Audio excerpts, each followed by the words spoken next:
So technically, it only should take 2.5 hours to run 250, right? But those guys have a bunch of elevation, like 30,000 feet.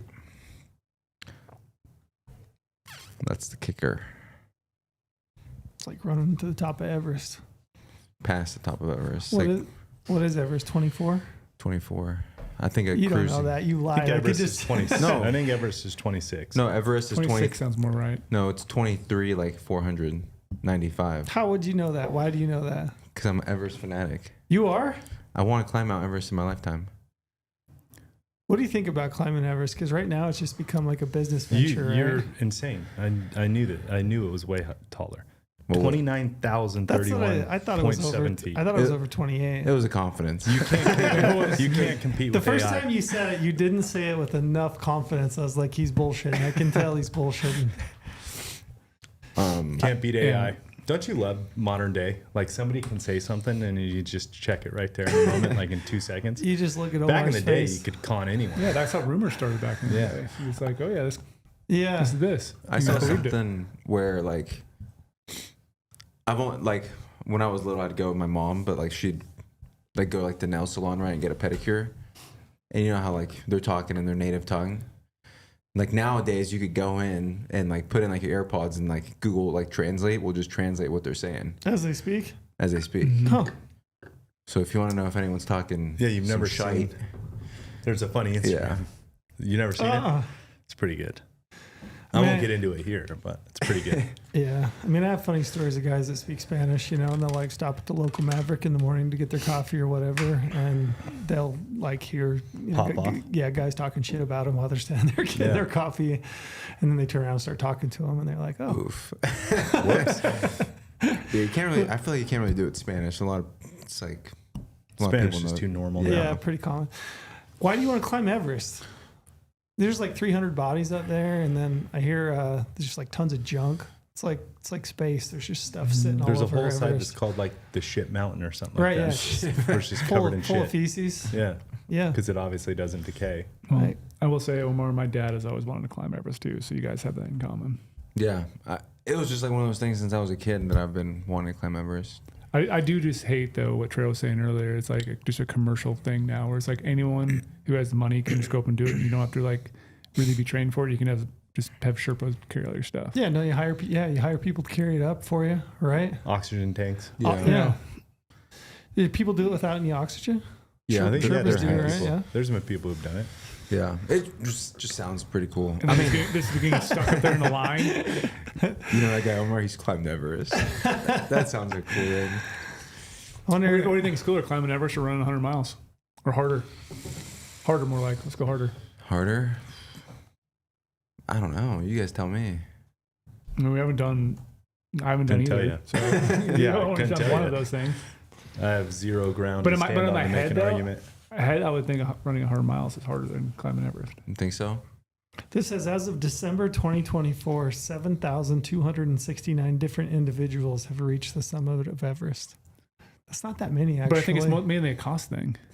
Yeah, it's a cost and then just logistics. Permitting, Like being there list. for so long and Permitting and weather window. yeah. This says while there's been over 12,000 summits, only 7,269 different individuals have reached the top. Yeah, that's really not that much. It's pretty slim, pretty small. Pretty slim. Yeah, that's crazy. You might be one of them. You want to be one of 8,000. You better get after it. Better start. Start fundraising or something. Well, thanks for jumping on with this. You might be a regular on the old podcast. We'll see. We'll see if he earns that spot. He's probably outpaced Porter on like our most frequent guest. Oh yeah, for sure. Like How many times? Porter's been you- on a decent amount. Like Yeah, but then Porter, we always invite him, and he never comes on. Never and shows. then he never tells comes on. He us- never comes on as his real self. No, Sometimes too. well, He- that's for sure. He's always so reserved on the Yeah. podcast. I always That give is him the shit funny for thing that. about Porter. He's so reserved I remember on here. back in the day thinking Porter's going to be a great guest because he's such an animated guy who's like, you know, really at it all the time. And then you get him on the mic and he just really Just mellow. Yeah. just tempers right out. Yeah. He does. I'm like, where did Porter go? But then he always talks Who about how are he's you? never invited. We invite him on all the time. He just says no. He's at a volleyball tournament. Soon to be at a volleyball tournament, yes. he can't come. Yeah, Omar's fresh off of a 100-mile ultra. And so we thought we would explore your ultra and find out how it went. I'm curious. Are you? Yeah. Every time we talk about this ultra, we always leave out the best fact. Which is? I even had to text him. What on the is side. it? First place. Oh, yeah, it is first place. I even text him on the side. I'm like, bro, everyone's asking me how you did, and your post says nothing about first place. Like, it's pretty cool. Why don't you just throw in the first place thing? Yeah. I had to text him. I'm like, what the hell are you doing? How many contestants were there? Runners were there? 37, I believe. Do you know how many finished? No, I could probably figure it out if you give me a second. Do you think everybody finished? No. Really? Really? No, Yeah. there was a lot of DNF. Really? Really? I wouldn't have guessed that. Yeah, I wouldn't either. I feel like you're going into it. Like 100 you miles is a lot. And I feel like 37 people though going into 100 miles. You Yeah. would just kind of, you'd walk it or figure it out or. Yeah. Did they have like a time that you had to finish under? 37 hours.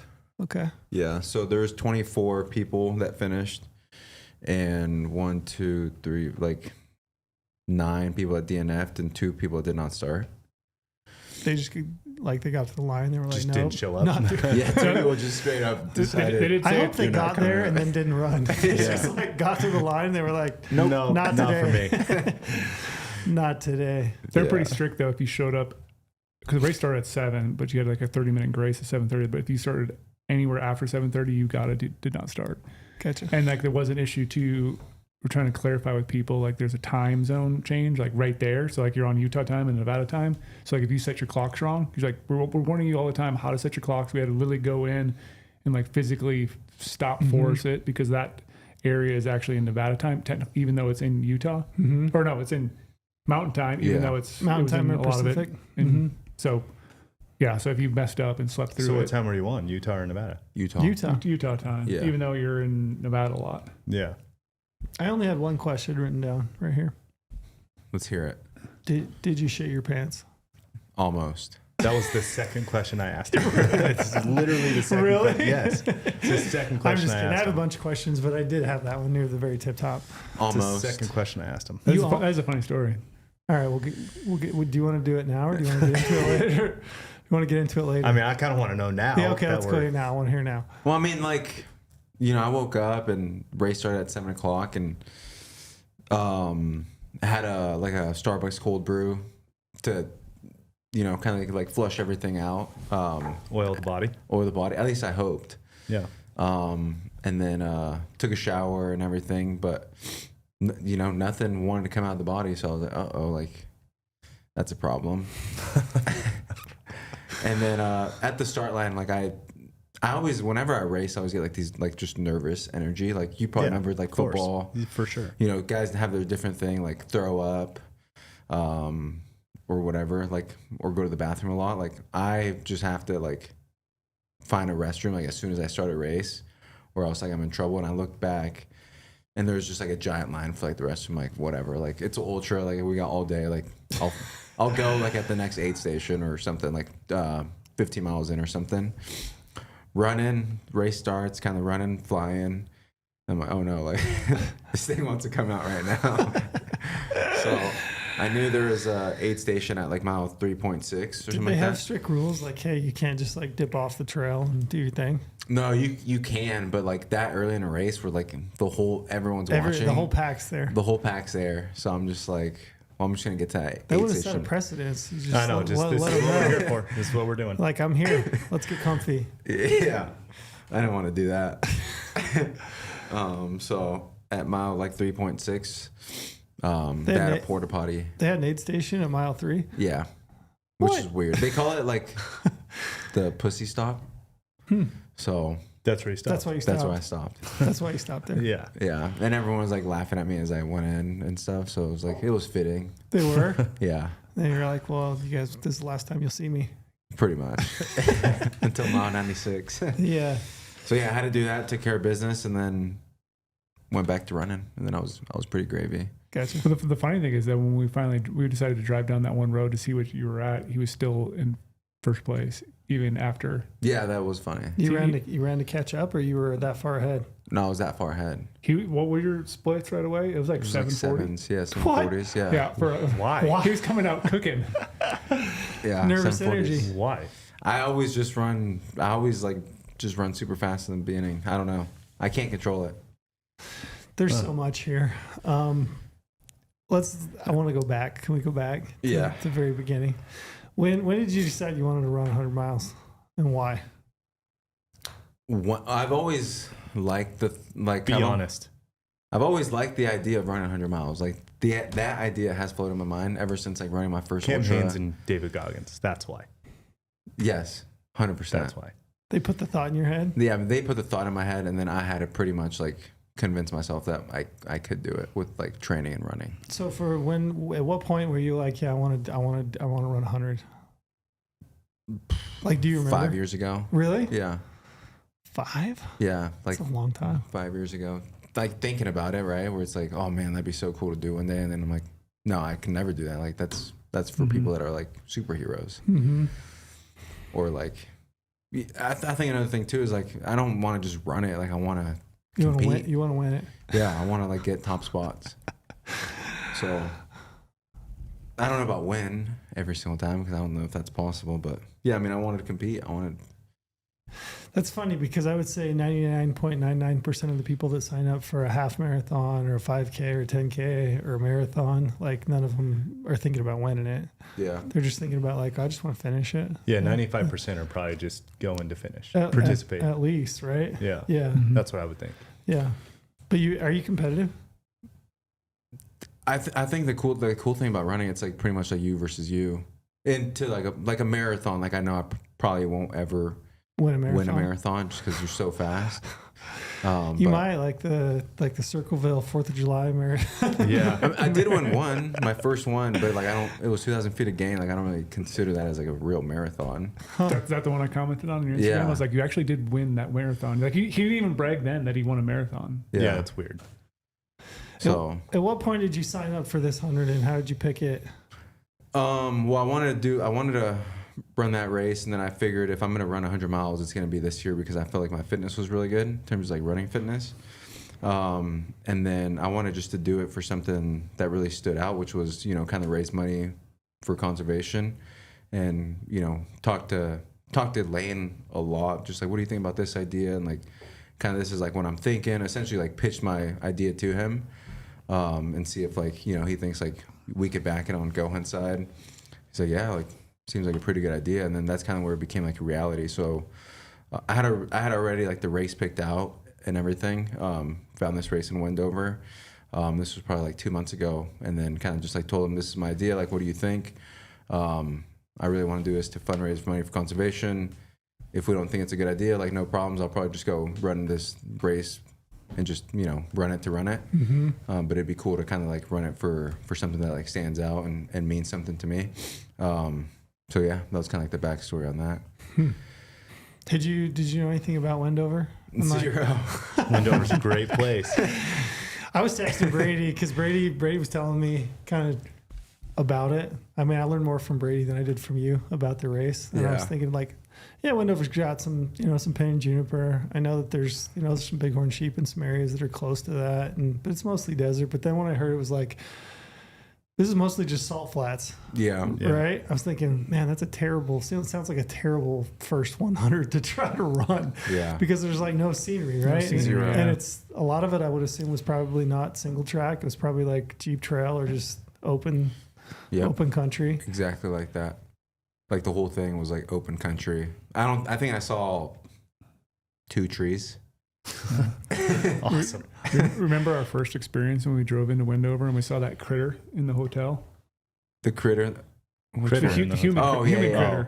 Yeah. Just like you asked the dude, he's like, "Is this guy staying here?" Yeah. Like once he left, he's like, "Is this guy staying here?" Because the guy was like total sketch. Like That's like Wendover. Yeah, look like Welcome to literally Wendover. look like he's just there to creep on people who's coming in to see which rooms he wants to break into. Yeah. That's literally like what the guy looked like he was doing. Yeah. But he was supposedly staying That there. checks out for where you were. Yeah. That totally checks out. When I was in high school, we would play Wendover in baseball. So we'd go to Wendover and play. And, Oh, really? Oh, yeah. Yeah, and I remember like people driving around the field, or like people in the outfield with like mirrors, hitting you in the eyes when you were up to bat, with the glare. No way. Yeah. Wow. Oh, yeah. Wow, really? Oh yeah. That all was checks a out. lot of years ago, but I remember. It's still the same place though. It's still the same place. That place hasn't changed. Same. Yeah. So you didn't know anything about that, huh? Like as far as like what kind of country you'd be running or anything? No, like the first thing I looked at was like, what's the elevation gain, and then what time of year is it? How much elevation was it? It was like 5,000 feet. Mm-hmm. Gotcha. Was that part of the decision? Were you looking for one that like didn't have a lot of elevation gain? I mean, it definitely like was like more attractive because it was like my first ultra. Like, I mean, people look for downhill marathons, right? Yeah. So I mean, that's me. That's me what I want to do. Too. Yeah, me too. Yeah. I mean, your legs are gonna fill it, but at least my lungs will survive, right? Yeah. Yeah. That was definitely like part of like I was like, oh, like I'm more so just wanted to make sure I could get the distance down. Never had like run that far, and then after this, now I'm like, all right, well, I could do 100 miles. Like, why not do like one that has 24,000 feet again? Mm-hmm. Like that doesn't scare me anymore like it used to before. So I feel like it's just like levels to it, Omar not scared Lopez. That goes against the Omarcito name though. Yeah, he's always scared. Omarcito. But we were kind of talking about the other day though, like how the similarities are between, because you said it was an unknown, so I don't know if you can do 100 miles. And I was like, well, it's kind of like when people go out trying to put it back into hunting, when people go out on their first backpack hunt or backpacking trip, they're like, how do you get comfortable staying multiple nights in the backcountry? Like, Yeah. we get that, and I get that DM to me all the time. It's just reps. You just it's do like, it. it's kind of like this in a way, just do it, be uncomfortable, How try do it you- out, see what your limit is, and then you can know where you can push and extend on. It's the old adage, how do you eat an elephant, right? One Just bite at a time. One bite at a time. I love this start. old adage. Yeah. Yeah, Omar thinks I'm old because what was the one I said today? And you were like, Water off a duck's back. Oh yeah, water off a duck's back. He's like, never heard that before. You got to be kidding me. Yeah. I'm like, what do you mean you haven't heard water off a duck's back? Unbelievable. No, I have. I've heard it once, but like I told you, it was like from an older friend. Okay. It was from my dad, from my buddy's dad. Unbelievable. And then I told him my favorite one, which is, man, I'm more nervous than a long-tailed cat on a porch full of rocking chairs. that one's my very favorite. That one's a Have you good guys one. seen this guy on Instagram? That's all he does. Is he's like from the South, and he just does his like grandpa's old. Yeah, well, yeah. Oh, that guy's It's the hilarious. best. That guy's so funny. My dad's dad, he said he passed when I was really young, which sucks because he was so awesome. But that guy was full of all of them. Yeah. Raining like a cow pissing on a flat rock. Colder than anyways, I got a lot of other ones. Yeah. A lot of very inappropriate ones he would tell me when I was like 5. That's funny. And he was a stud. He had so many good sayings like that. We'll have to see if we can teach Omar some next week. Please. Yeah. How long does it take to prep for a 100-miler? Did that one in 10 weeks prep. 10 weeks. That's with a base, though, right? Yeah, that was so like after my first marathon that I ran this year, which ended on February 28th. That gave me 10 weeks to kind of get ready, and that was with like that base of running a 2:55 marathon, Which is fast. I mean, a sub-3 is pretty fast. Not as fast as True at Haynes. That's true. That man is a demon. And he's stronger than you two. What's his fastest? and probably better looking. I do like those conversations I've heard in the office when you guys were chatting about that like What? the last couple of days ago about like he's faster than you and he's stronger than you. Yeah, you guys were correct. literally talking about that on Monday when we walked in. Yeah, he's faster than me, but he's Yeah. not stronger than me. He's stronger and faster than Omar. How many elk has he killed with the bow, though? Has he That's won? a good question. Has he won a 100-mile race though? That's a good Ooh. question too. Dang, Omar's throwing it. True story. And has he killed an elk with his bow? Throwing shade. Or mule deer? Throwing shade. Probably. I don't know. That's I a don't good think question so. though. How many miles a week are you running prep for it? Were you following a plan? Yeah, I was following a plan. Yeah. So my buddy, I met a guy last year when I ran 50 miles in Bryce Canyon, which is a beautiful race. Nothing like this one. Not as more beautiful. Oh, dude, Bryce Canyon tenfold. It's pretty great, huh? In terms of beauty, like Wendover 1, Bryce Canyon like 12. Yeah. But no, I had met this guy who I met on the race. He was running 50 miles, and then later on that year in August, he was running the Leadville 100, the famous race.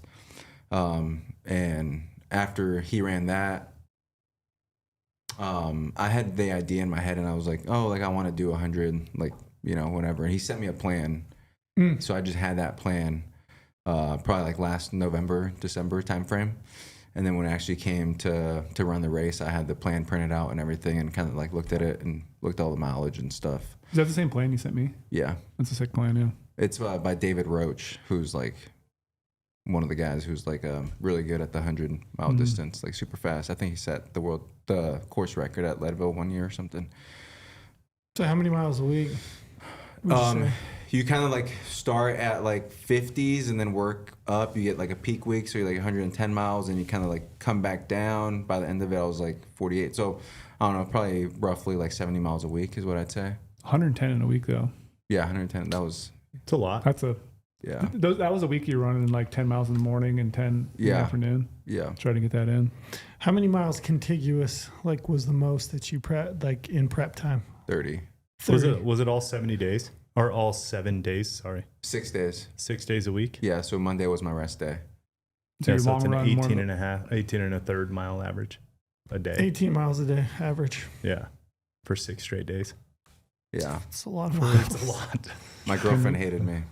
Oh, That's a girlfriend. lot. Oh. Did we just throw that out there? Oh, wow. I don't think Cat's out the bag. Oh, wow. No. I'm He, taking ladies. He did reference his father-in-law to me. Oh, yeah, that's right. He said that this weekend too. He did. I hope He she referenced listens that. to That one this. slipped out. Because get ready. That one slipped out last week. That's I'm like, right. oh, what? He did, yeah. Father-in-law. Oh, boy. So anyways. But like on the prep side though, is it difficult to prep for a race, a 100-mile race this early in the year in a sense? Because like we're just getting out of the dark stage of like it's dark at like 5 o'clock for a long time. Like you're running in the dark a lot Yeah. in the winter. Started like 4 o'clock. Yeah. It's like how did you treadmill mile it, or were you still just doing night stuff and then trying to get in the morning? Sometimes I would do like treadmill stuff. But very like my thing is I really rarely try to run on the treadmill. I would do it sometimes just because some running's better than no running. Yeah. But very rarely do I try to get on the treadmill. And then when it's like dark, we're just running when it's dark. And then my favorite thing is like there's a couple. There's like maybe like a 3 or 4 day stretch where it was like super windy, like wanting to rain, but like super windy, like stormy kind of weather. And I was like, oh man, like I want to be on the treadmill, but like. Then I was like, dude, like when I'm running 100 miles, like I'm by mile 60, I want to be done. Like this is like kind of like that mental gain to kind of give me an edge. So kind of use those days to train. What gave you the willpower to do it? Like, I'm curious is like to like the will to get out of bed or, you know, go home after work and run miles. Like, did you have days where you're like, I just don't want to do this? And how do you get past it? I don't know. It's just like putting that goal in my head and then wanting to like deliver. He has no kids and his girlfriend lives in Florida. That's an easy one. Yeah. I don't know. I think willpower is interesting. No, I agree. Do you think willpower can be like trained? Do you think you can get it? Like, Yeah, you actually can. It's scientifically proven. That part of your brain grows the more you do it. Yeah. Can't remember what that part of the brain is called. But it's proven to grow the more you put yourself in like situations you don't want to do. Yeah, Andrew Huberman's been talking about it. Big time. Yeah, you literally can train it, which is really cool. I was listening to a podcast the other day with Joel Turner. So he was on Competition Archery Media with PJ. He was talking about shooting a bow and trying to. He basically at one point he said, if you're in a setting where it's like high intensity, high pressure situation, you know, or you're just shooting on your own, he's like, basically your voice has to be the loudest voice in the room. He's like, you have to basically be just listening to yourself and you have to be louder than all the other noise that's going on, right? Like all the distraction. And talking about that, one of the things that he does, he goes later on to talk about like if you struggle with, because internally, like if you're just talking to yourself, like I can still get distracted, right? Like I can do that. I can take it and like I can talk to myself like in my head, like, hey, do this, do that. But one of the tips he does is, or says anyway, I have never tried it, but I think it's interesting, is he was basically saying you have to actually talk to yourself out loud for a time frame. He's like, actually talk to yourself out loud. So like if you're shooting alone, great, do it alone. But like even if you're in a group or crowd, it's like it'll be weird. But you have to like verbally speak to yourself, because when you speak out loud, apparently it trips your brain versus just like thinking internally, right in your head. I can see that. Yeah. So one of the things I was thinking was like, I wonder if you could probably do that in all aspects of your life. Because like I can think of times when it's like, shit, I don't really want to get out of bed today. You know what I mean? Yeah. But yeah, I mean, if you actually like verbally spoke to yourself, it probably would have some sort of impact in like getting you to do something differently than it would be if you just told yourself in your head. Like actually talk to yourself out loud for a time frame. So I'm gonna try it. Do you ever talk? I could see that. Yeah. Do you ever talk to yourself when you're running? Yeah. Do you? Yeah. Out loud? Yeah. Yeah. He's There already you doing go. it. Yeah. You just confirmed it. What do you say? It'll be like a mix of things. Like it'll like on the race, I was like talking to myself like I'm proud of myself. Like, holy shit, Omar, like I'm so proud of you. I'm really doing it. Yeah. Like literally. Really? Like, yeah. Like, I mean, there was a time where I remember just like bawling down this like desert. I'm like crying. I'm like, fucking proud of you, buddy. Like you're killing it. What mile? Like 45. Wow. Just in the desert, just everything sucked. Yeah, that was a shitty point. Yeah. That's really cool. Yeah, if I did it, it'd be a lot more negative than that. That's what I got to work on first, as far as self-talk goes. And that's a proven fact too. Is do you think talk positively to yourself. Do you think there's a difference between negative? Oh, there is. Yeah, okay. Absolutely. And I'm definitely on the negative side. Do you think there's some people that are like more negatively driven, like chip on the shoulder type thing versus positive? 100%. I feel like I am. That's why Chip? I tend to do that. Mm-hmm. Do you create stories in your head like Jordan talks about in the day? I mean, I don't have as much Last Dance competitively writing on my day-to-day life as he does, but yes, I mean, for sure. I definitely do that. I fall more into your camp too. Yeah. Yeah. More negative self-talk. Like what gets me out positive. of bed is when I tell myself, don't be a bitch. Mm.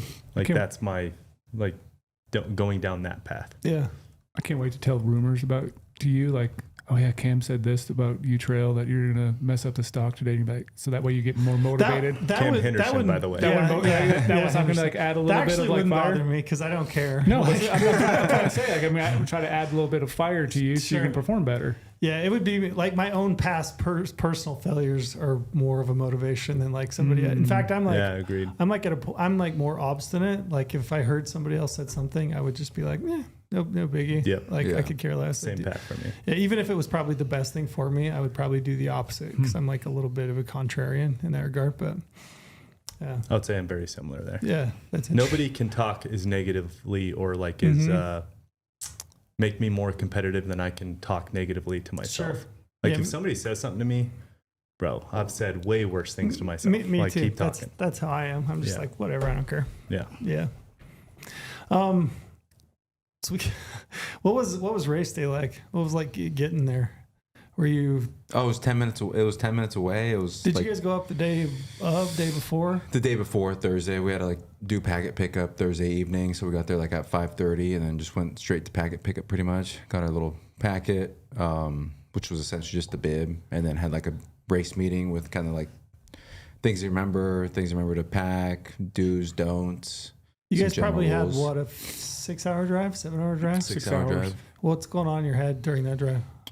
Well, I mean, I had all the guys in the truck, so I had really a lot of distractions, which I think was key. Are you trying to stay busy and like chit chat and talk, or are you getting into your head at all? No, we were just chilling, talking, like enjoying things. Like Brady was working on some things, I was working on some things. Mm-hmm.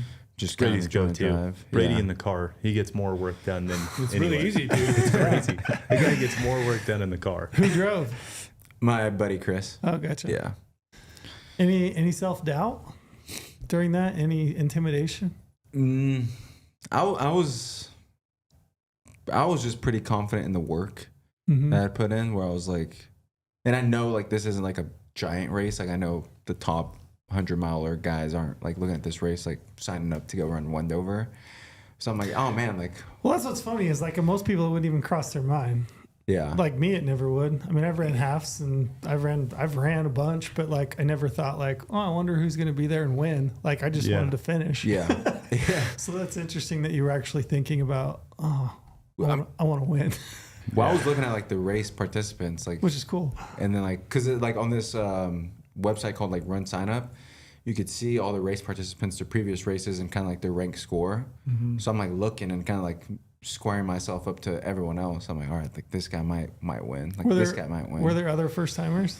Yeah, there was other first timers, but there was like the guy that I was competing in second with. He had run 1,500-mile ultras and a handful of other ultras. Oh wow. Yeah. Did we actually confirm that he's been to UTMB? No. Because we saw his I don't know if it was his wife, girlfriend, or whatever, but the lady who was helping him. Yeah. That What's UTMB shirt. Giant badass ultra overseas. Yeah, in like Switzerland. Oh, yeah, like gotcha. that. Yeah. One funny thing though, when we were walking around at pickup, I did ask Omar. We were looking at the other dudes he's gonna be running with. I was like, "Who do you want me to go trip?" Were you saying? I literally kept Who am I asking, like, sabotaging? "Who do you want me to go walk up next to and accidentally bump into?" And Were you sizing him up? You were. Yeah. Did you find any first timers and kind of like glom onto them? No. Like, hey, first time. I didn't talk to anyone.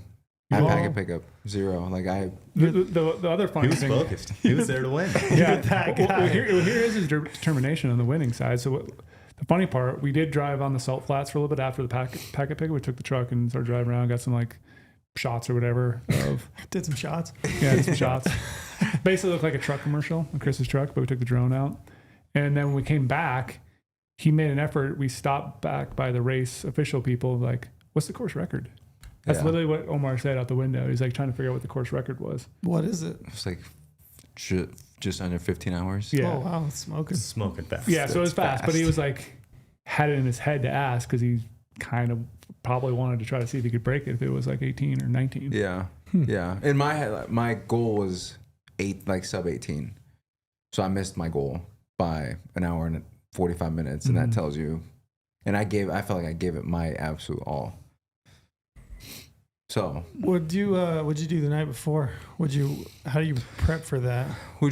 I had all my gear Did you guys camp No, we had hotels. in Wendover? Yeah. Did you play any slots? No, we're on the Utah side, so we couldn't. Oh, that's right. Utah's the shitty side of that. Yeah. Yeah. Mm-hmm. I mean, I shouldn't say that. Wendover's a great city, but I wanted. my bad. No offense to anybody from Wendover. I wanted 0 distractions for my team and for myself, so I chose the Utah side. Get your own room. I was with my buddy Chris, and then Brady and Joe had their own room. Gotcha. Did you sleep that night? Yeah, slept Really? like a baby. Which is crazy because I told you in the morning, I didn't sleep at all. It was like Christmas morning. Yeah. I kept waking up like, did I miss the time? Did I miss the time? Are we going yet? Like I was jacked. Yeah. Omar's a sleeper. Brady, were you nervous for him? Yeah. I mean, like I was going to ask him, like to me, you either gained an edge by doing the conservation project because like you got to do it for sheep. We kept saying that all the time. Like when you run, like do it for sheep, but like because you had a lot to live up for in a sense, like because everyone is donating and maybe that's in your back of your mind, like I'm going to dominate this race because I'm doing it for sheep, or the opposite side of it, like it could just weigh on you so much that you're like, oh my gosh, am I actually can do this? Because now everyone else is thinking about like how am I going to do blah blah blah. But like, how much did that play into like your motivation? Quite a bit. Like my thing that I was like telling myself in my head is like you have to do good because so many people like donated to you, and like this is kind of like your way to give him like a thank you back. That's what I was telling myself in my head. Yeah, because I think it would gain you a huge edge. Yeah, which in all reality, like I probably could have got last place and finished, and people would be like, "Sweet job." But in my head, I'm like, "No, like you owe it to these people to like give your absolute all, put a good training plan together, and then like show up on race day and see what you could do." That's what I was telling myself in my head, and I think it kind of worked out. Gotta have a cause. I mean, that's the best part of it is we raised enough. Well, Omar raised enough to build a guzzler. We should which is say, awesome. Yeah, that's a good point to say. How much? $33,000. Yeah, how much did you raise? Yeah, 30. There was actually $1,000 donation that came in After? after. So like 34. 35,000, 34,000. 34 grand. Yeah. Mm-hmm. The goal was 30. Yeah, pretty awesome. So we're building a guzzler. We're building. Yeah. Yeah. When are we building it? Next year, February or January. January, February this next year, we'll all be out on a guzzler project. Yeah. And that's what I'm most excited for. I'm the only one that's actually built a guzzler. So you'll be telling us what to do. I'll be the foreman. I've done the test and release. Gotcha. I built some guzzlers Have you? Oh, you have to? in Nevada. Gotcha. Well, then you both will be foremen. Yeah. Telling us what to do. Yeah, the foreman. The foreman. Omar Smiles developed a guzzler. There's a lot of this construction and concrete mixing. Brady and I will be the everything guys down on to level. shovels leaning on. Yeah. Yeah. I'll take pictures. It's going to be the Lopez Cantina. It's the name of the guzzler. GOHUNT Cantina. Do you know much Provided about by it? GOHUNT. Oh, the guzzler? Yeah. Do we know much about it? Capacity, anything like that? Not yet. I talking to Brad Bauman over at Endow, and I pretty much just told him, like, hey, we got everything done. Like, thank you for the support. Thank you for helping me get this going. When we get back from New Zealand, like, let's sync on details and everything so we get the money over to you guys and then talk about kind of like the next steps. So then we'll kind of get all the next steps to the guzzler. We should put some trail cameras out there during the season after we get it built. Yeah, see what Don't you happens. think that'd be really cool? It's in the Like, muddies. see some bighorn sheep that you Yeah, for actually We like, do know it's in the muddies for Yeah. sure. Yeah. We know that. I think for me that would be like the ultimate, right? Like getting to actually see some animals using the guzzler, Yeah, see for some trail sure. camera photos on Better it. not be a like, coyote there. that would do my heart good. I mean, coyotes, whatever. Mountain lions, Yeah, better lion- not have a lion, not better so not have a much. lion. Cal, so what'd you eat that night before? Pizza. Chicken Alfredo. In the office, what's he eat? That's what he ate, right? Alfredo. carbonating. The pasta. Isn't that what he ate? Yeah. And it made him sick Oh, going yeah. into the race? Yeah, you tried pre-carb and all that. Yeah. Mike Scott. So you had pizza Yeah, pizza. It's actually pretty good pizza. Yeah, it was really good. set right with your stomach. I mean, I think that's probably what made me have to go to the bathroom so early, but Look, we're all being honest here. His heritage is Mexican. Guy's got a garbage. garbage get. They Cast can iron eat stomach. whatever they want, and they're good. Us white boys, we eat one thing out of the normal, and it's game over. Did you have a race day outfit picked out? That's a big thing, right? You did? Yeah. How'd you choose? Approach light. Approach light hoodie? Yeah. Running shorts? What kind? Man, this is gonna degrade my manhood. Lululemon. Okay. That's all right. Those are your favorites? They're not bad. They're fast and free is what they're called. What are you wearing for socks? Injinji toe socks. Okay. Toe socks. Yeah. Did you do anything special with your feet? Lube them up or anything? Lube them up. Vaseline? Squirrel's nut butter. Nice. Squirrels is really good. just between the toes? Yeah, between the toe, like on the pad a little bit, between the toes, everywhere there. Yeah. Anywhere else? Yes. In the rear. In the rear? Yeah. Just to make Have you sure. ever had any chafing issues? Not like I've had just like minimal, just like the normal, just a little bit of chafing, but never anything that's like, oh man, like I'm bleeding raw Seems right nervous right now. He does. Did you eat anything the morning of? Yeah, I ate a bagel with some cream cheese, and then I had a coffee, and then like a Go One More, which is like a carb mix drink. Mm-hmm. Drank that just to get some liquid carbs or whatever, faster carbs. Do you have a race plan planned out? Did you have like an idea of like, okay, I'm gonna eat here and stop here and anything like that? Not really. At every aid station, like I wanted to make sure I was drinking a crap ton of water and electrolytes. So like at each aid station I got to, I wanted to arrive with like my bottles empty, and then How much water are you packing? 2 16 milliliter like little flask in my front pockets, and then So 32 ounces 32 ounces. Yeah, for how many miles? it depends on the aid station, but you know you had that one at 3, which I didn't grab anything. The You first, just blew right through it. yeah, Love that. literally. Literally blew it out, blew right through it. Bye. And then like mile 10, and then mile 15, mile 22, 26. Yeah, so like every couple miles you'd get an aid station. I'd try to drink as much water as possible because I knew that heat was coming later in the day. And then I had like gels that I wanted to like consume. I want to consume 80 grams of carbs every hour. That kind of like got shut out the window. So I was just like knowing I was behind and just trying to get gels down.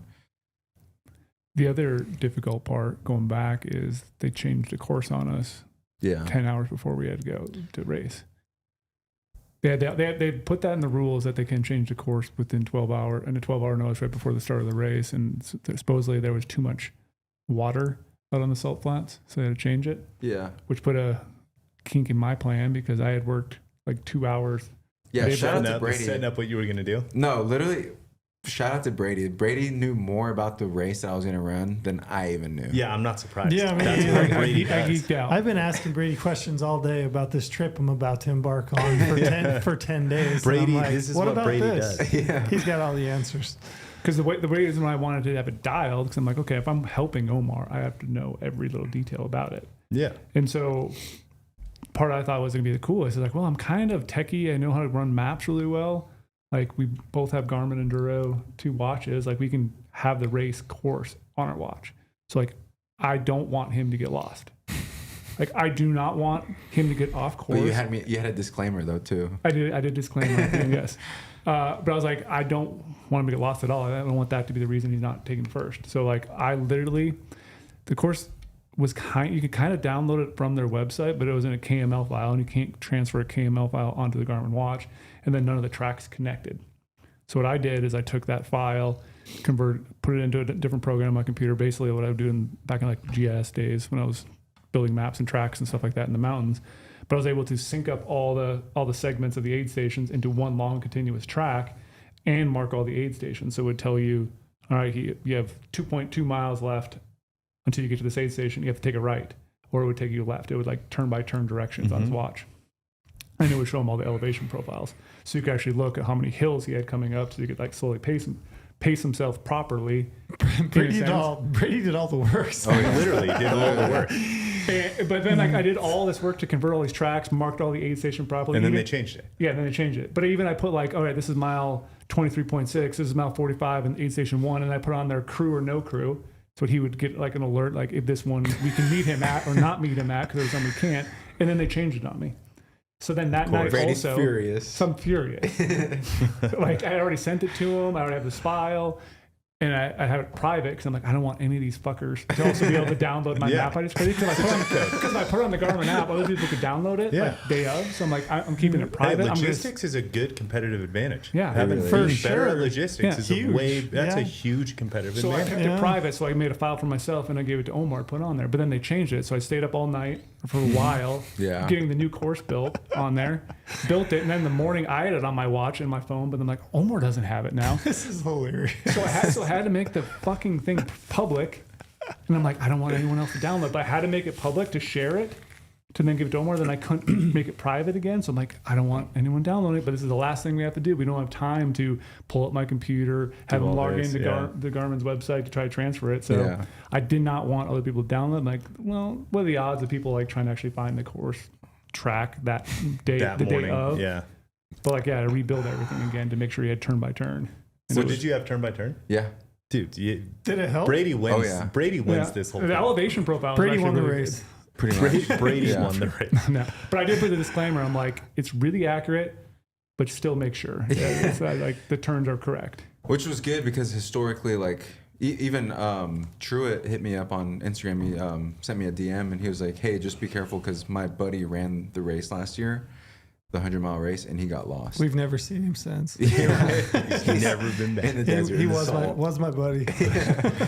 And then the big thing I was worried about, because I actually searched a bunch of Reddit threads too, like searching all about this race, and people were saying, okay, the flags are kind of bad because some of them were like purple, and then they had a blue flag too last year. Like they changed them up this year a little bit. Yeah. But I'm like, if I was running this, I'd be screwed. Yeah, I'm you wouldn't be able to colorblind. tell. Yeah. And then people were saying too, at night, because you're wearing a headlamp and you're kind of like already dazed and confused anyway. Yeah, the colors are kind of hard to see at night with your headlamp. Yeah. So I'm like, I don't want them just to worry about flags on the ground. These are like tiny flags, like 3-inch by 3-inch flags. Yeah. You would And- think that they would have it marked better, but Yeah, that's but just me. that's why I'm at least having somewhat of a track able to download. But then I was able to connect all the segments and make a true course out of it. That I think I was hoping was going to help them a lot. Yeah.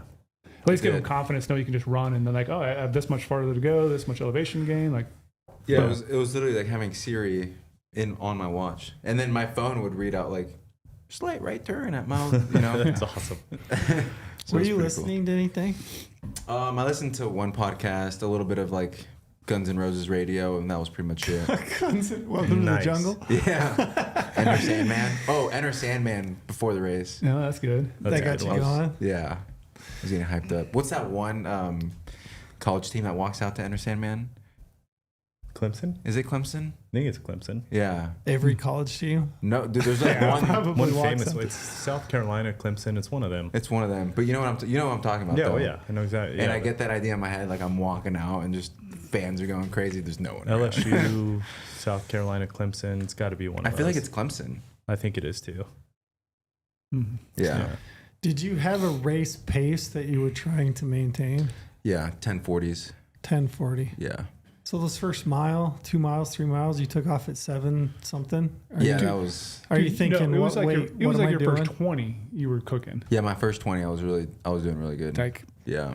sub 8's almost the whole way. Sub 8 through the first 20. Yeah. No part of that. You're like, oh man, I better cool this I down. better rein this in a little bit. Well, there was a guy that I was running with, and I thought in my head he was doing the 100. It comes out like at mile 16 or something. Like me and him are side by side, like chatting a little bit, like being friendly, but like running hard. And it turns out at mile 16, I'm like, man, it's gonna be a long day. He's like, yeah, like I'm glad I'm only doing the 50. And I'm like, oh, like I'm trying to keep up with this guy who's flying, and he's only doing the 50 miler, and my legs are tight. So then after that, I'm like, oh man, I'm an idiot. I should have probably asked like, what race you guys doing right away? Yeah, you probably should have. Yeah, That would have been smart. so that's kind of why I was flying, is like I wanted to keep up with that kid. At what point was it like easy to intermediate to when you're like, oh shit, what have I done? Mile 22. Mile 22, you were like, okay, I'm starting to feel it. Yeah, because my legs were tight. I had just run a marathon the weekend before, and I was like, oh man, like, what have you done? Like you have 20, yeah, 80 more. Yeah, you've got 80 more miles to go. 78. Yeah. I can't do simple, man. You know, the best part about this, he came home and showed me all the data of the race, and his phone says 99.8. Oh, I'm like, oh, shit. so when are you running the 100? Yeah, that's right. You didn't make it. No. Oh, man. So 22, you're starting to think like, this is hard. Yeah. And then what? You just keep pushing through. And then at what point was it like, I guarantee you at some point you had the wheels fall off. Oh yeah, mile 50. 50? 51. Yep. Halfway, Brady saw it. halfway through. Yeah. What did it look like, Brady? So he got to us first. There was like a big loop.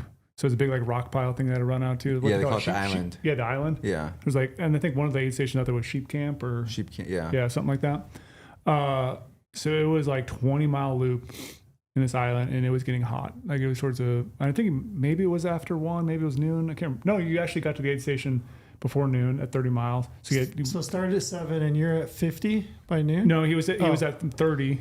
The aid station starts, and then it makes a loop and comes right back to the same aid station. So it's a 20-mile loop.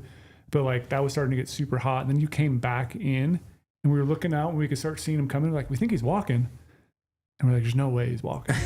There's no way Omar would be walking. He'd be like jogging somewhere. Like, no, he looks like he's walking. And then he starts jogging again and comes back. And like, and this time he actually wanted to go in the shade. So I was like, hey, he's definitely feeling if he wants to go in the shade, like underneath some canopy things. Yeah. Like, you sat down and just like, you looked exhausted. Yeah. Just like drained. Your whole face was just like sweat. You can see sweat stains just all over his approach light hoodie. Like, he looked rough. Whatever mental toughness I thought I had, It was gone then. Gone. You'd also said, I don't know if you remember, you said like, because you were still in first place, Yeah. but you're like, I don't need to get first. You'd said something like that, like you didn't need to actually get first. You just kind of wanted to finish now. Like, Yeah, that's kind of where it starts creeping in. Like, man, I don't need to get first. Like, you know, you start telling yourself these things where it's like, you don't need it. Like, you've done a lot, man. Like, congratulations. Like, you just got to finish now. But, and then even worse, when I actually met the guy I was competing with, and he told me he had ran, this was his 15th ultra. Then in my head, like, I'm thinking like, oh, second place to a guy who's ran this many ultras, 100 milers. It doesn't sound too bad. Like, you know, I'm only 28. This is my first one. Then you kind of start telling yourself that. And it's like, oh, you're good, Omar. Like, you know, you've done a lot. Like, you don't have to really keep pushing. Like, just do the bare minimum. Try to get second. Was there ever any thought of like 50's good? No, like quitting. Mm-hmm. No. No question, huh? No. Just kept going? Yeah, I was just like tired. Like, I remember I told him I'm going to walk from here to the next aid station. And then I like start walk a half mile, start running. I'm like, oh, I actually don't feel a little bit better. Walk a little bit more, run a little bit more, and then just like start running like the whole way back to the aid station.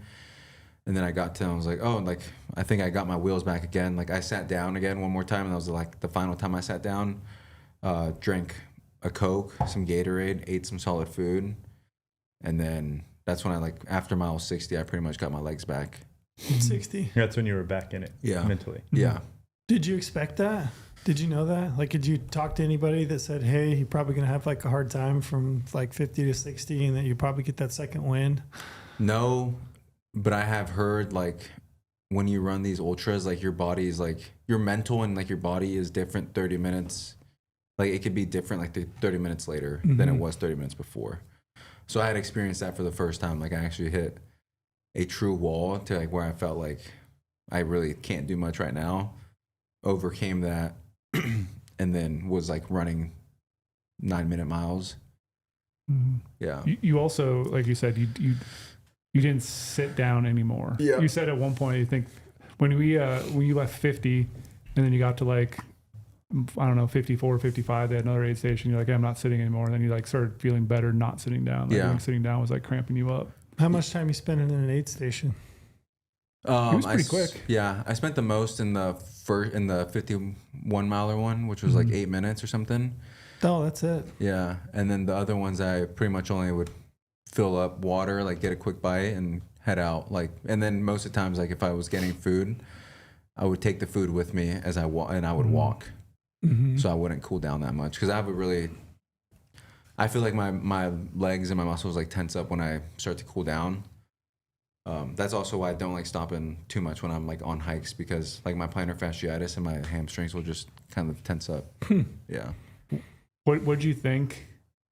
I think it was around like mile 53, 55, somewhere around there when you got past. What was your thought? My thought? Yeah. I was just kind of watching him, like seeing. Would you talk to him? I talked to him, yeah. You've been in first the whole time. What'd you talk about? He came up to me and he's like, hey, this is your first 100 miler? And I was like, yeah. And then I was like, what about you? He's like, oh, it's like my 15th.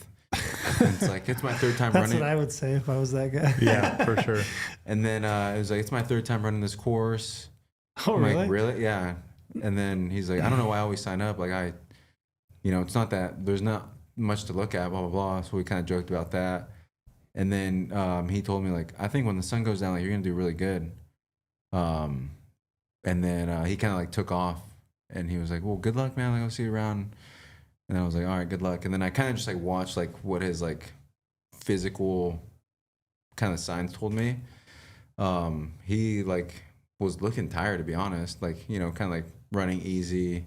I had like got to know his age now. He was 50. I was like, oh, this guy's no spring chicken. But he is like a savvy vet. And then kind of just like played the game where I was like, I'm just going to stay behind them. Like I feel like I'm being chased, like, being ahead for the last 50 something miles. Like, I'm just going to hang out behind them here and see how I feel, like kind of try to be his shadow for a little bit, stay with him, like save some energy, see what his pace is. And then how far back? 500 yards, 400 yards. You were close. Did he ever look back at you? No. No, he never did. Is that a veteran move? I don't know. You want to show weakness? Move. Yeah, that's a bad move. If you look back, you're like, oh, then you're scared. Then who could you fight? Yeah, what are you running from? Yeah, he never looked back. And then, and then turned on the jets and started making my move, see what I could do. I couldn't hold it anymore. I just wanted to go. You caught him past him before you got to 60 miles. Yeah, that's when. Because that was when I jumped in with you. And then I was looking, I was like, oh, Omar's in front. Yeah. Like I thought he was still in second, but then you somehow, I don't know when you passed him, but it was somewhere after the aid station before and then the 68 station. What did you guys think in the truck?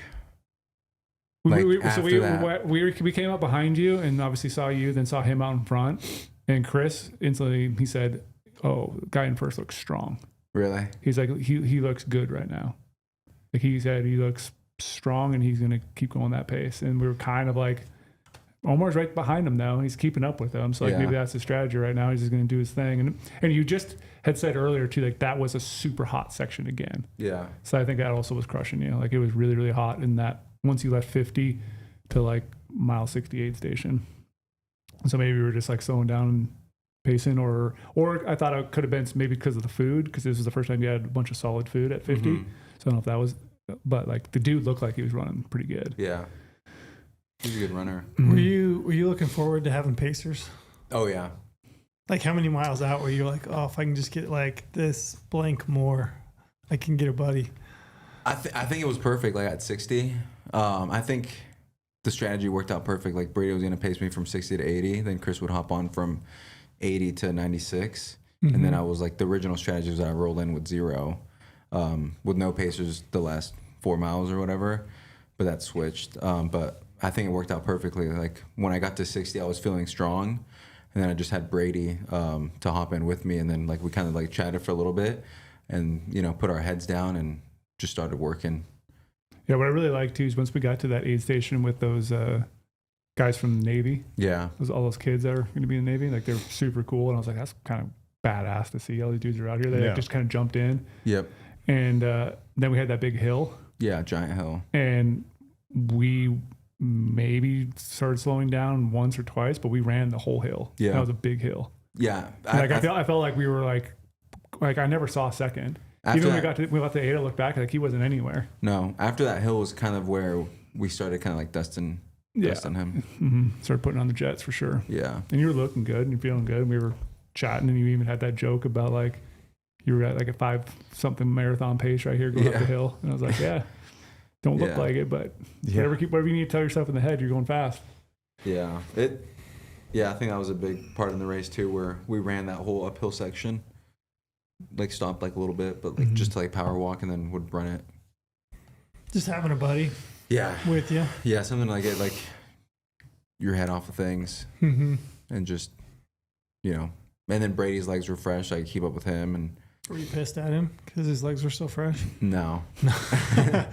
I would have been. I'd be like, dang it, look, he's just been sitting around the truck. He probably just ate a full burger. I was excited. I was like, man, you guys have been sitting all day. Yeah. Yeah, I was looking forward to it so much. Yeah. I was just jacked. Were you excited? Oh, yeah.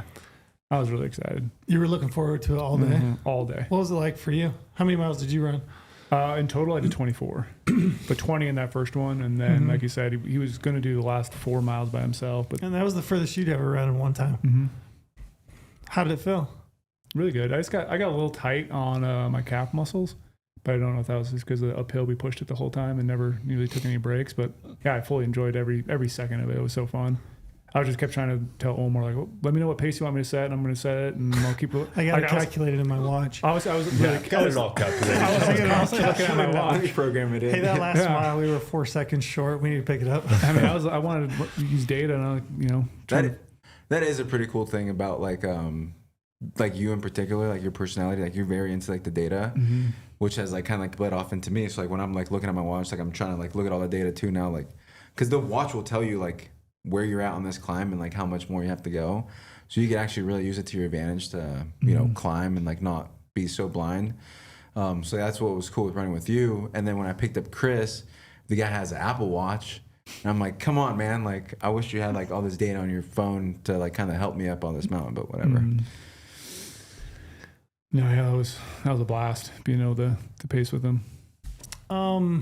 So you how many hours did it take you? What was your finishing time? 19 hours, 45 minutes. 19:45. Yeah.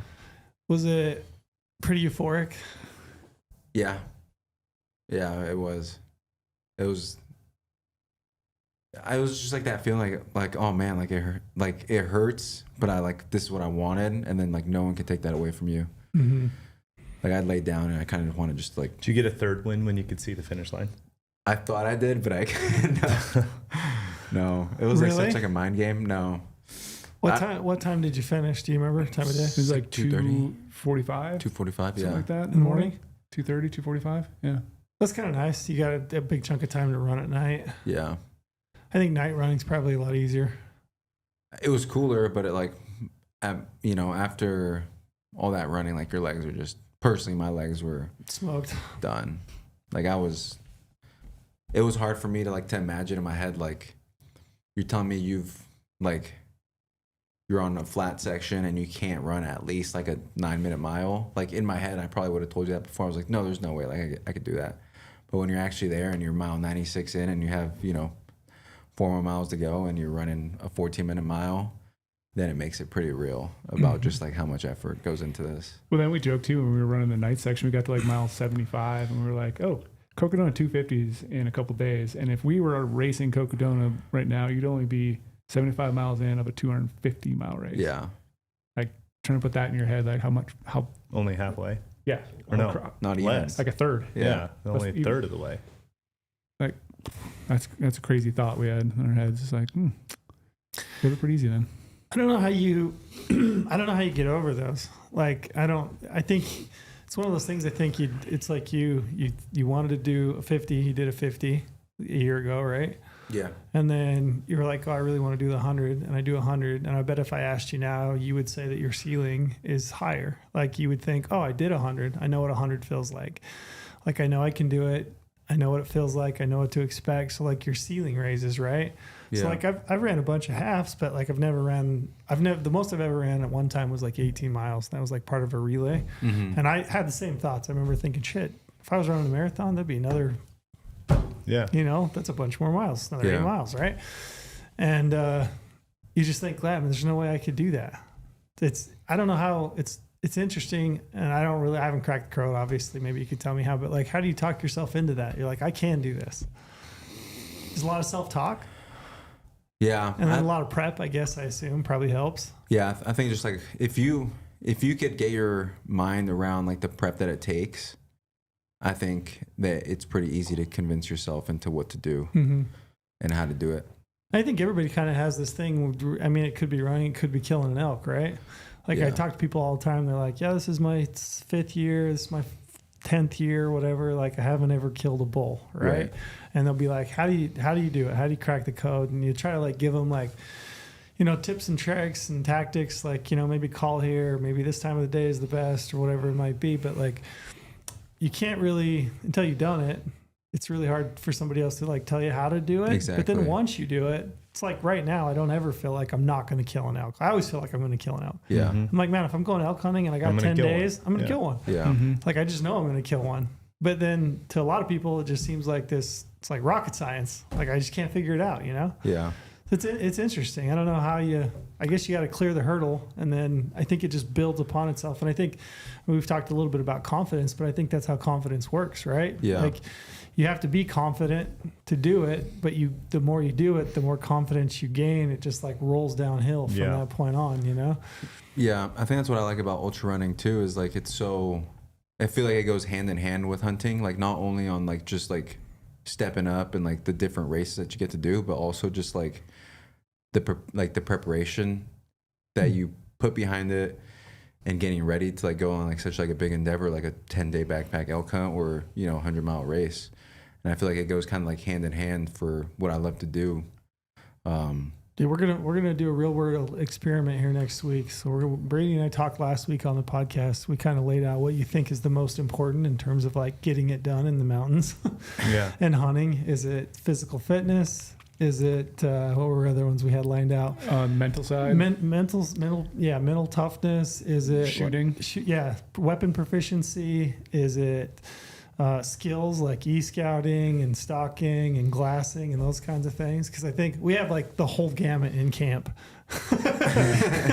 You'll have me, which is like the lower end of the physical fitness spectrum. I probably have a little bit of animal intuition. I'm probably more proficient with my weapon at this day than you are. He couldn't pull his bow back. Talk about the toll it takes on you. He literally can't pull his bow back. Edit this out, please. He had to buy lower mods because he couldn't pull the bow back. So we're gonna figure it out what it is that actually works out the best. But I agree with you. I think anything that you can do to like help your ceiling, bump it up, and those types of things that matter most, whether it's hunting or running or whatever it might be. I think anytime you can bump that ceiling up, it just rolls. Here's what I love about hunting though, is what you just talked about. You have to have all of it. Yeah. You have to be a jack of all trades with hunting. You have to be. Yeah. You can't just be one thing and do it really well. No. You've got to be above average in every single one of those categories. Part-time like biologist. You're a part-time biologist, part-time marksman, part-time Your mechanic. mechanic, part-time gym rat, part-time. You have to be Chef. all of it. Chef, all of it. Part-time plumber sometimes. That too. I don't know where you're going with that. That's what I love about. That's what I love about hunting. It's like to get it done consistently, you have to be above average in every single one of the categories. For sure. That's what's fun about it. Yeah. How have you felt since? Like, what's your condition? So, Lorenzo just called you out. He said you couldn't pull your bow back. Yeah. When you got, it's no shame. It's okay. I think I don't know. Like I've ran like a marathon and I've ran like a 50-mile race, and like I feel like nothing's really impacted my like strength. But running 100 miles will definitely like impact your strength. And I was shooting my bow at 75 pounds with you. Mm-hmm. I think Wednesday, the day before we left. Like I felt like. I was fine, and then I get back on Sunday, and I'm like, oh, I need to get like my bow kind of like dialed, and I want to get some reps in, and I couldn't pull it back, and I was like, oh man, like it might be just because I'm fresh off. Go back again Monday, and couldn't pull it back again. I'm like, I'm just gonna like do the smart thing here, get 70-pound mods, and then pull that back, and then just barely did it. So we'll get it dialed in. The timing of all of this is really interesting because like it goes from the 100-mile and he ran a marathon and then 100 miles the next weekend. Yep. And then now we're leaving. 5 days later, he's leaving to go on a dream hunt of a lifetime in a gnarly place. Mm-hmm. You guys forgot the one where I ran 28 miles on my birthday. You did do that. Oh right. Yeah. How are the legs?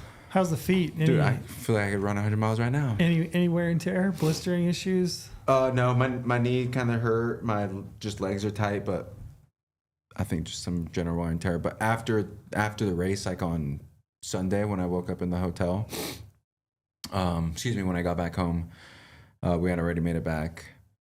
I was like, oh no, like, did I just like take a bigger bite at life right now that I could chew? Because I like just ran 100 miles and then like we're leaving to New Zealand tomorrow. But thankfully I've been stretching, been using the Theragun, got my legs loose, and before this podcast I actually ran from the bathroom here. So hey, there you go. There we go. So yeah, Baby we're steps. back. One thing I thought was, because we're talking about how you're recovering, even though like Garmin, all the data might not be exactly accurate, but I was like, hey, let me see your watch data after your race. It said that he burned how many calories? Lost 17. Well, let me make sure I get this right. Yeah, 17,800 milliliters of sweat loss, which is almost 18 Nalgene bottles of sweat. Yeah, I believe it. In 100 miles in 19 hours and 45 minutes. Yeah. In 100 miles. Isn't that crazy? That's a crazy thought. Like how many, like half this table right now, in this little corner over here would be your sweat that you lost. For the cantina. How many calories you burn? Do you know? Oh, it was like 10,000. 10,000? Yeah. I bet it was more though. Yeah, I would have thought the calorie calculators are never correct. Yeah, the calorie thing is off too, and then you're carrying water. If you want your calories to be right, you would need to go do an RMR test and Did you all weigh kinds yourself of tests before and to after? be able to plug that in. No. I don't have a scale up there. This is a question I think I have, and hopefully it's okay to ask. I think probably a lot of people have it, but how many, if you run 100 miles, how many actual miles of 100 do you think you ran versus walked? I mean, I ran there's no one point where I walked a whole mile. There's parts of the race where I maybe walked, some of the mile, like if you're going uphill, but in that race, there was never a part where I walked a whole single mile. Yeah. So like less than 4? Yeah. Less 5? than 4. Huh. Maybe lower than that. What was your highest split? It was like 13 minutes per mile? Yeah. I can see if I can. Dang. Like, yeah. So like that's faster than walking. Yeah. Walking's like 6, you can walk in 16 minutes. So like 7:40 to like 13, huh? Kind of that window. Yeah. I mean, my average pace was 11:52 and I never stopped to watch. Gotcha. Yeah, you didn't stop it at aid stations or anything. So. Wow. Yeah. Man, that's crazy. That's impressive. I want to be a minute and 10 seconds faster than that. Did you win a cash prize? I think I got a free pair of shoes. Oh, really? Yeah. That's cool. Yeah. Nice. And did you get a medal or belt buckle? What do they get? A buckle. Yeah, they give you a buckle. Yeah. It's got a sheep on it? No. Dang it. We should get Omar a buckle, huh? Yeah. Would have been way cooler with a sheep sheep on buckle, it. Yeah. sheep buckle. That'd be cool. I was joking with my girlfriend. I was like, Yeah, like when I take you out on a date, I'm gonna be wearing my buckle and Your fiance? my shirt tucked in. She's like, The funny thing is too, though, you were supposed to get another medal, like the hanger on your neck medal. oh yeah, And then you ask the guy, and he's like, I don't know which one you actually get. And you're like, can you just mail it to me? He's like, yeah. Yeah. And you're like, peace, because I'm going to bed. yeah. Like, you didn't want to wait to figure out all those other medals he got. I got a couple more questions. Give me like an emotional mind state roller coaster from 1 to 100. One, you feel pretty good. Like that's why you're excited. Yeah, your body's fresh. Like this is what you've been working towards. Like, this is like my pinnacle of the year. So 1 through 22, I would say that's kind of how I felt. 22 through 31, I was like, man, I started off too fast, but I'm still fine. Like, it's getting a little hot. Just keep rolling with the punches. 31 through 50 was kind of more of that roller coaster where I started off feeling kind of crappy, like it's getting hot, walk a little bit, and then do a climb. But how are you emotionally? Are you ever like a wreck? No. Never. No. Other than the one time you cried. But the crying kind of came from happy tears. Yeah, happy tears. Just like it's like getting that random wave of excitement. Like I've never had kids, or I've never had that, but that's kind of how I imagine what that emotion was just like, I'm overwhelmed by so much joy right now. So that happened like at mile 45, and then that's cool. Yeah, it happened again at mile like 90 when I was like running down the hill, and then I was with Chris, and I was just like saying Goggin stuff. You got to, right? Who's gonna carry the boats and the logs and stuff like that, and just you kind of like, let's effing go, Omar. Like just kind of talking to myself. Yeah. And he was like, yeah, let's go. But I think he was surprised at how much energy I had going down. Sure. So, but it was always positive. It was always good. I never had any physical pains that I felt like limited me from anything. Like it was just kind of like one step at a time. That's kind of what I told myself, like that cliche, right? I will say that I didn't get to see obviously every aid station because I couldn't be at all of them, but like the ones I was at and then running with him, he was happy the whole time. Yeah. And he was very cheerful at the aid stations. He was super nice to all the people working. He kept, every time he would leave, he would tell them, thank you so much for being here. Thank you for all the help. Like you were cheery and happy and never down. I think doing stuff like that does that to you. Like it turns over something in you. It just makes you kinder. It makes you a kinder, better person. So the most running I've ever done is like these 200-mile relays, like a group of 6 guys, right? Yeah. And the most I ever ended up was like 40 miles in 24 hours between legs. Yeah. And I remember the one time, I remember talking to my mom and dad on the way home from one of them. It was, we ran from Logan, Utah to Jackson Hole. And I wasn't supposed to run the last leg. I don't think. Somebody bonked out. So I ended up running like the last 5 miles. I ended up running that out. And I think it put me like right at 40.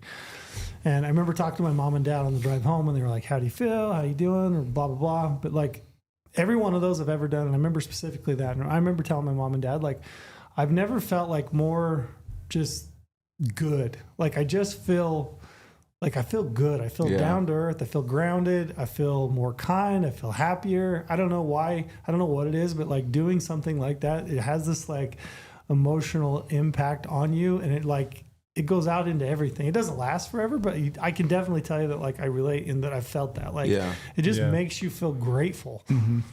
Yeah. Yeah, and you can't really get that anywhere else. I mean, I've had it when I've been hunting.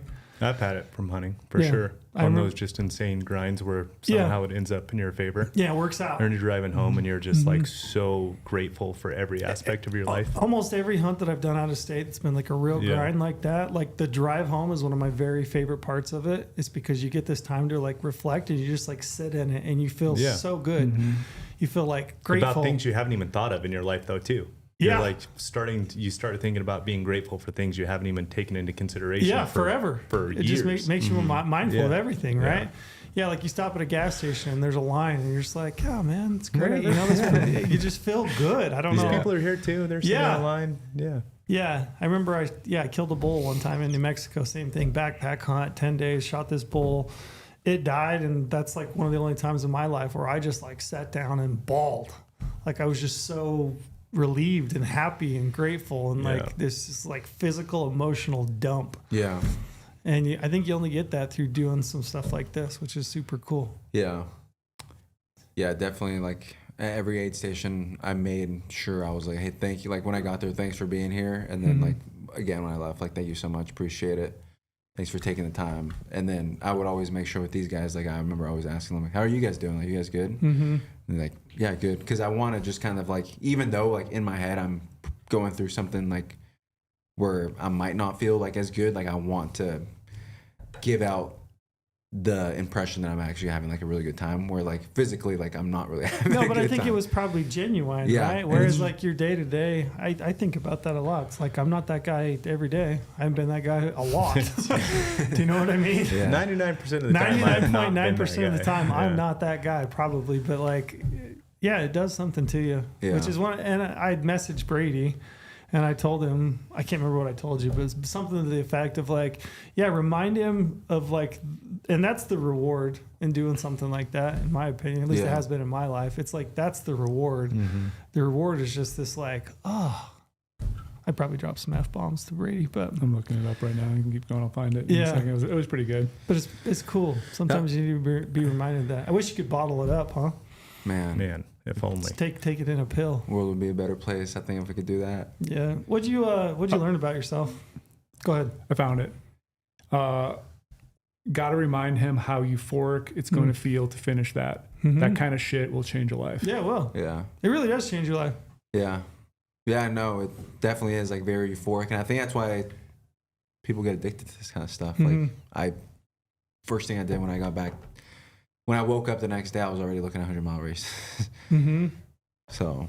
Yeah. What'd you learn about yourself?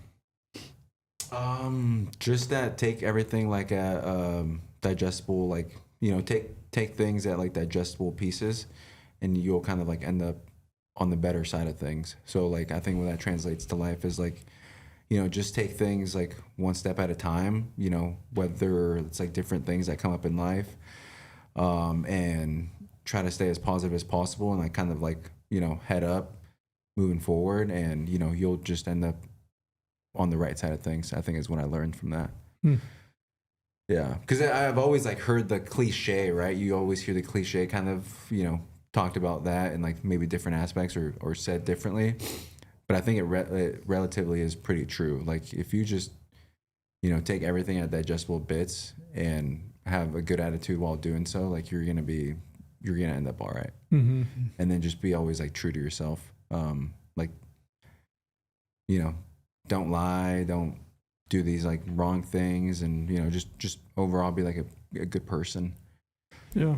Yeah. Get a lot of mental clarity, something like that. Yeah. It's funny how physical can like, man, it like sweats everything out, but then mentally it just It's like when the Indians would go into the sweat hut for 3 days. I'd rather do that. Yeah. Me and Lorenzo will be in the sweat lodge next time while you guys are out running. Yeah. Don't you gotta take like a drug though before you go into it? Yeah, peyote. Duh. Why wouldn't you? Duh. Duh. That reminds me of my kids. They say that to me all the time. Yeah. Duh. You ready to run 100, Lorenzo? No. No. No. Lorenzo texted me. He was like, "You got first place?" I'm like, "Yeah." He was like, "How come you don't say it more?" Yeah, I'm like, why is that nowhere? I had people texting. I had a bunch of people. Went to a wedding on Saturday night, which was while you were running, right? Yeah. And people were asking me all the time because it's, you know, a lot of same people there that know us, and they're asking me. I'm like, I don't know. And then he finishes, and people are texting me like, "How'd he do?" I'm like, I have no idea. I heard secondhand that it was first place. I'm like, why have you not? Why? Like, I don't understand why you haven't posted that. Yeah.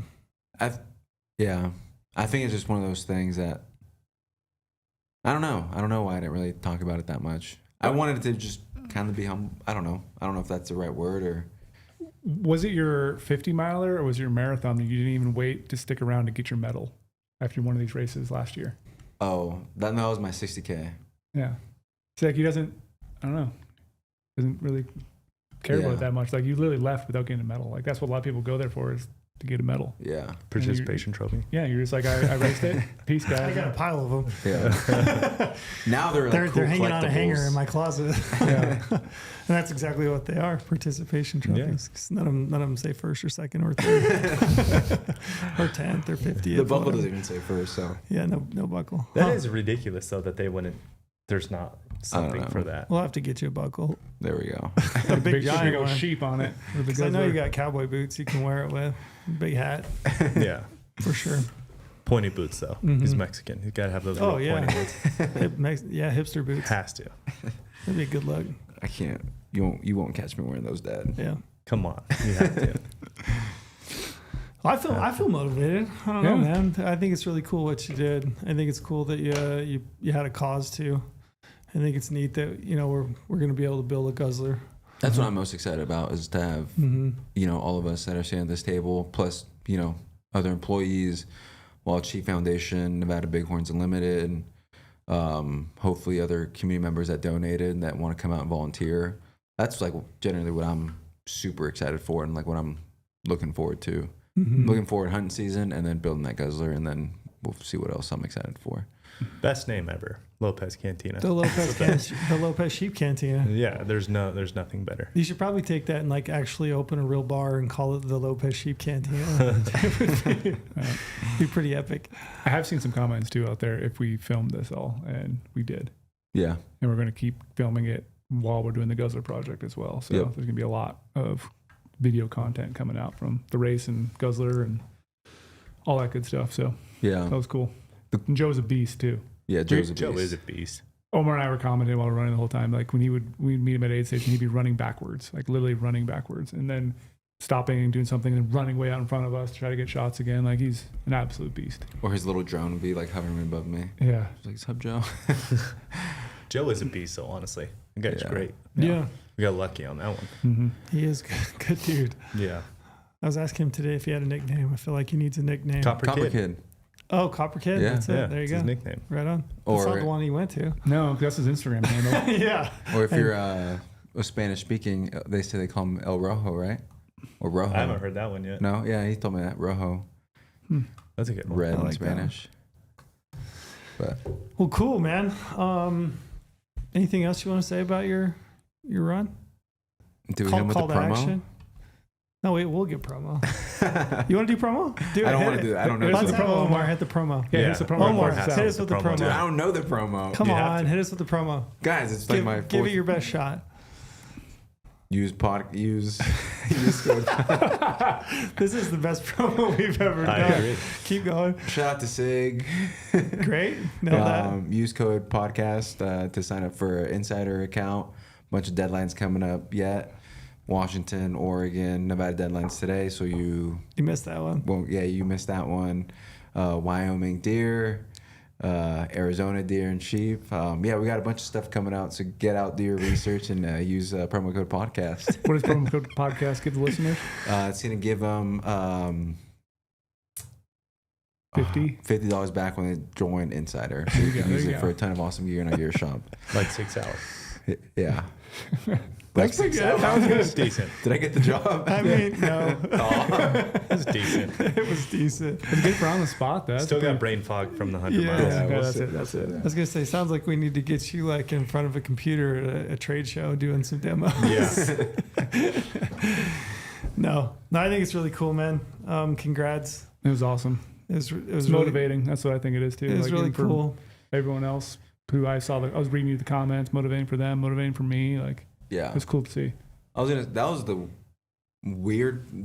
crazy part that I've never really experienced, was like the positive support. Community. Yeah, the community kind of like coming back and supporting. Like just a bunch of comments from, people like my idol, Cam Haynes, like he commented out like, great job. And I'm like, if I just like step back a little bit and think about when I was in my college apartment doing push-ups, watching Cam's Bull Lifetime video, and then thinking about running, and then, you know, kind of go like fast forward like a year and a half and pick up a bow and then watch like all his content, and then, you know, come around to now where I'm, you know, sort of like living out my dream and getting like running and hunting. And then Cam like commented like, great job. Like, I'm like, man, like is this actually real? Like, feel like I gotta pinch myself. And but really, did Goggins comment? No, we got to get him to comment. But when I see him, yeah. I would like to see his comment. I hope it's like what I think it would be. Good job, motherfucker. Yeah, give me what do you think Goggins' comment? Literally just that simple. Good job, motherfucker. Good job, motherfucker. Now do 200. Yeah, that's what I was thinking to back into that. Yeah, now 2. Yeah, which I don't know about 2, but I want to do 100 again. Cool. Well, very good. We're all off to New Zealand tomorrow. Except me. Lorenzo's going to hold down the shop. I need to pack still. Yeah, a lot going on. What are you doing this week? Anything fun? Kids. Sports. Playoff baseball. Wrestling. Hockey tonight. Yeah. Ninja class? What? No ninja class?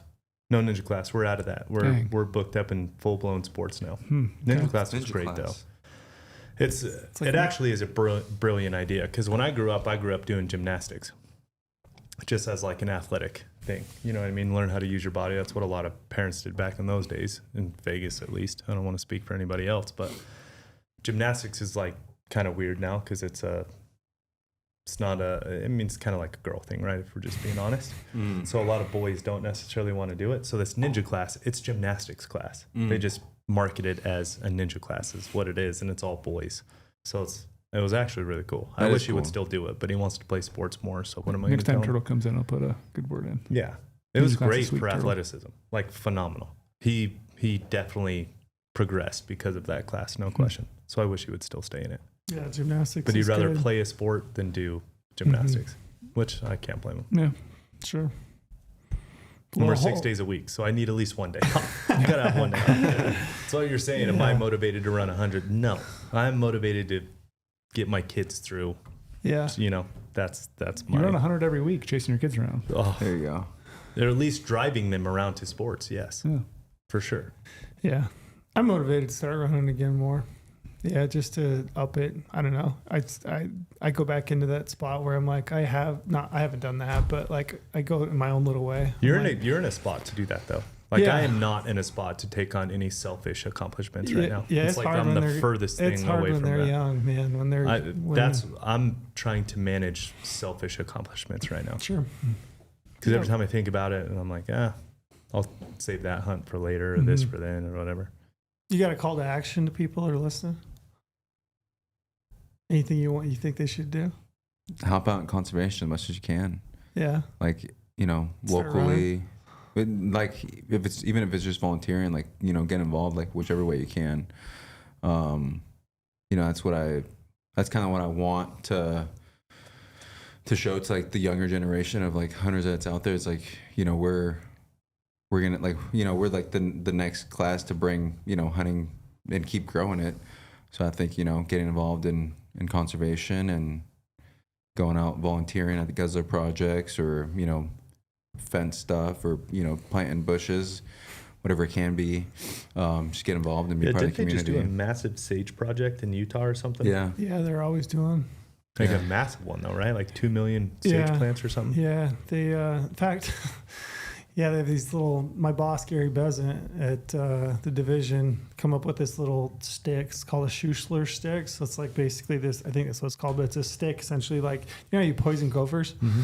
Yeah, he was like, poison gophers, they got this little seed box at the bottom, and you basically hit the thing and it drops seeds. So he was like, I wonder if I could use that to plant like bitterbrush. And so they made a bunch of them, and now people are out planting sagebrush and bitterbrush. That's awesome. Yeah, it's pretty cool. Yeah, I think stuff like that.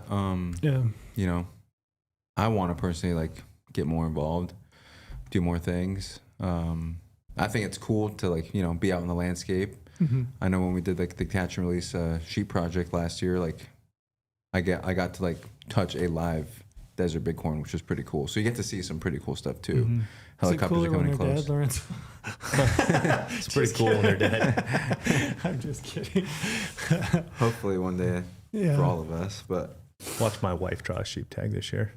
I know, man. I got all my apps in, and I'm just like, this is a big month for May's a big month for results. Yeah. Oh, yeah. There's Utah will come back, Wyoming, elk will come back, Nevada will come back, Montana, moose, sheep, goat, bison. Yeah, that one I care less about, but Yeah. but yeah, there's like 3 coming back here pretty quick, probably within a week. You'll be home celebrating while we're like out in. We're gonna be Maybe. inviting people to log in for As us. I was Yeah. putting in my app, my Nevada app, I'm like, I didn't have any feeling towards it. I'm just like, Nothing? oh, whatever, here we go.